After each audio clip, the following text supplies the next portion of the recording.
വാർത്തകൾ വിശദമായി.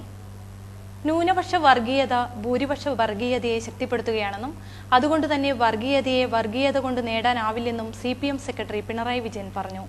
വർഗീയത വളർത്തുന്ന സമീപനമാണ് കേന്ദ്ര സർക്കാർ സ്വീകരിക്കുന്നത്.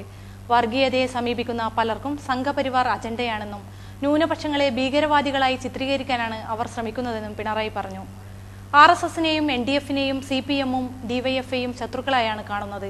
കാസർഗോഡ് ലീഗ് സമ്മേളനത്തിൽ കുഴപ്പങ്ങൾ ഉണ്ടാക്കിയത് NDF ആണെന്നും ഇത് ലീഗിന്റെ അനുവാദത്തോടെയാണെന്നും പിണറായി വിജയൻ പറഞ്ഞു. കാസർഗോഡ് DYFഐ ജില്ലാ ആസ്ഥാനം ഉദ്ഘാടനം ചെയ്ത് സംസാരിക്കുകയായിരുന്നു അദ്ദേഹം.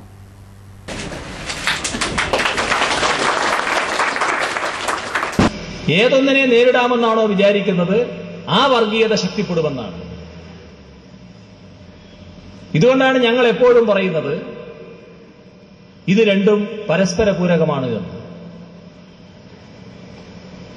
ഒരു വർഗീയത മറ്റൊരു വർഗീയതയെ വളർത്തുന്നു. RSS നടത്തിയ പ്രവർത്തനം, അവർ നടത്തിയ വർഗീയാക്രമണം ന്യൂനപക്ഷത്തിനിടയിൽ വർഗീയത വളർത്തുന്നു. ന്യൂനപക്ഷ വർഗീയത ഭൂരിപക്ഷ വർഗീയതയെ കൂടുതൽ ശക്തിപ്പെടുത്തുന്നു. അപ്പോൾ എന്ത് വേണം? ഏത് എന്ന് നോക്കേണ്ടതില്ല.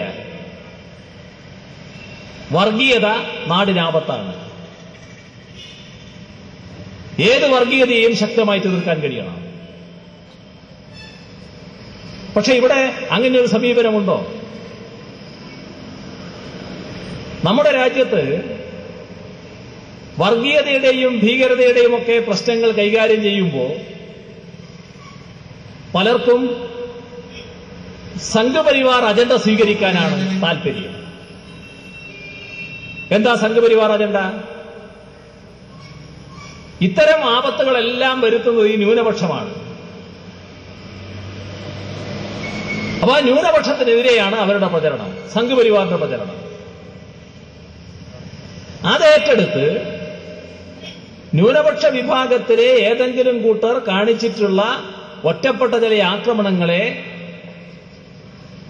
ആകെ ന്യൂനപക്ഷത്തെ മൊത്തത്തിൽ ബാധകമാക്കിക്കൊണ്ട് പ്രചരിപ്പിക്കുന്ന ഒരു പ്രചരണ രീതി നമ്മുടെ രാജ്യത്ത് വരികയാണ്. അത് വർഗീയതയെ തളർത്താനല്ല ഉപകരിക്കുക, പരോക്ഷമായി വർഗീയതയ്ക്ക് താങ്ങ് നൽകലാണത്. വർഗീയവാദികളെയും ഭീകരവാദികളെയും ഒറ്റതിരിച്ചാക്രമിക്കണം. ഇല്ലാത്ത പിൻബലം അവർക്ക് കൊടുക്കരുത്.